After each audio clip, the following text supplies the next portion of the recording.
The slip lead is one of the most misunderstood tools in the gundog world. It's seen as a cure for pulling, but it really isn't. If you're using it to constantly correct your dog, you're probably fighting a losing battle. I'm going to show you what the slip lead is actually for, and the one thing you need to do first to make it effective. Chances are, what you've done here is you might have seen someone use one of these and have a lot of success with it, or someone's potentially recommended it because they've had success with their dog, and so on and so forth. And if we were to go to trusty old Facebook and type in, how do I stop my dog from pulling, chances are someone is going to recommend one of these. But I would probably hazard a guess to think that you probably already got one of these to solve your dog's pulling, and it just hasn't, has it? And the biggest misconception is this is a tool. It is a training aid. It's not going to be the thing that you just slip onto your dog and hey presto,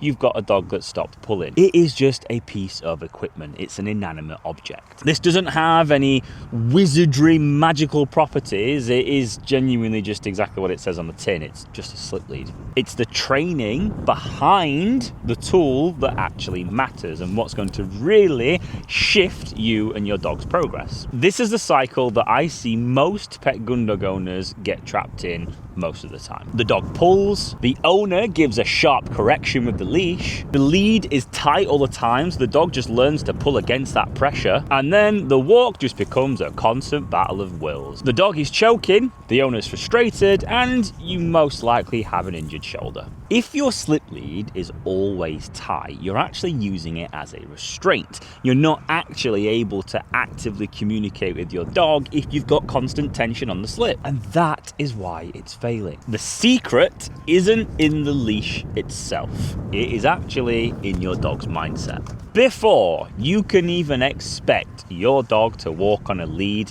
what we first need to establish is you. Does your dog actually want to be with you in the first place in order for you to stop them pulling on the lead? And do they see you as the best part of their walk? Because most people, they have quite a terrible relationship with your dog, and as a result of that, they probably pull on the lead. And you might think that my dog's favourite part of the walk is going off lead and chasing things, which is absolutely right. However, you, as in you, the owner, should be the gateway to all things fun. They go to you first before they can progress to being off leash or to be able to walk nicely on a leash. And the question you should be asking yourself is not, how do I stop my dog pulling, but how do I make my dog want to walk with me? You may or may not have seen the 5 ways to fulfill your gundog. If you haven't seen that video, I highly recommend that you do so, because it's going to give you the actionable ways in which you can provide your dog with more fulfilling activities, which in itself is then going to build more of a solidified relationship between you and your dog. Ideally, before you even think about picking up a slip lead, you need to first of all work on the foundations of engagement with your dog. The slip lead should be the final piece of the puzzle and not the starting point. And this next thing I'm about to mention is something that not a lot of people actually know about, but it makes a massive difference. So owners will go out to the very old trusty Pets at Home, buy themselves a slip lead, slap it onto the dog, and then look at them quite puzzled as to like, why are they still pulling? I don't get it. Aside from everything that I've mentioned, you're actually putting the lead on wrong. So say I've just bought this and I'm going to put it on my trusty sidekick here. I'm going to pop it on. I've read online that, you know, you're supposed to have it up nice and high or something like that. And I like put my stopper down so it sits nice and securely. Now you might think that you're ready to go, but here is the catch. The slip lead is on the wrong chuffing way. Now I walk my dogs traditionally on the left. However, the way in which I have put this slip lead on, if I'm to apply tension, the slip mechanism isn't actually going to work. So when you apply tension, it's actually just going to stay tight all the time. There isn't any pressure and release, and that is actually how a slip lead works. So the correct way in which you are going to put a slip lead on. So first of all, you're going to need to pick a side of which you are going to walk your dog on. Maybe you've just got the one dog, so you stick to one side. Maybe you've got two, so you have them on either side, or both on the same side. Whatever it is, just make sure that it's consistent. So what you're going to want to do is you're going to want to form an upside down P, and obviously that is depending on what side I'm going to be walking the dog on. For an extra bit of help, I always like to go off a little sort of material or mechanism that you've got going on here, and having that position to the leg that you're going to be walking the dog on. Or pretend you're giving your dog a hug and you're going to be putting them into a headlock. Whichever way is easiest for you to remember. What we're going to do now is we're actually going to pop this on so that the slip lead mechanism is going to work correctly. So I've got it positioned to the side that I'm going to be walking the dog on. I'm going to place it over the dog's head.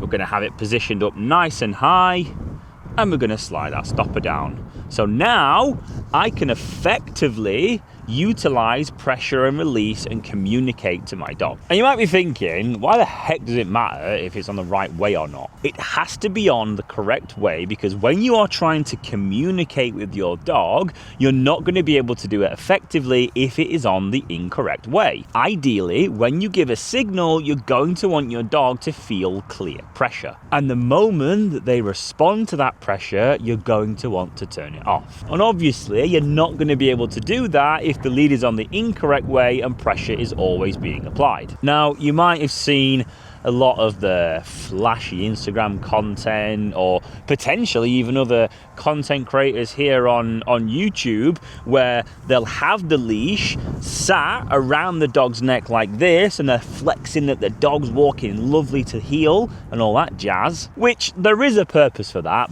but let me come on to that in a moment. For me, in order to provide the dog with the utmost clear communication, I want the slip lead to be positioned up nice and high behind the dog's ears, and I want my stopper positioned in a place where it's not going to cause that leash to slide down. This is going to be crucial for the early training stages. And here is the important bit. Once your dog understands the concept of walking nicely on a leash, the lead can literally sit wherever the blooming hell you want. It doesn't matter anymore, because they understand that they're to walk alongside you, not gallivanting off in front, dragging you across the floor. So just to finish on that point, the lead is only going to work if it is fitted correctly and permitting that the dog actually understand what pressure and release means. If you do not do any of those things, you might as well bash your head against the wall. Get both of those right and it becomes a tool.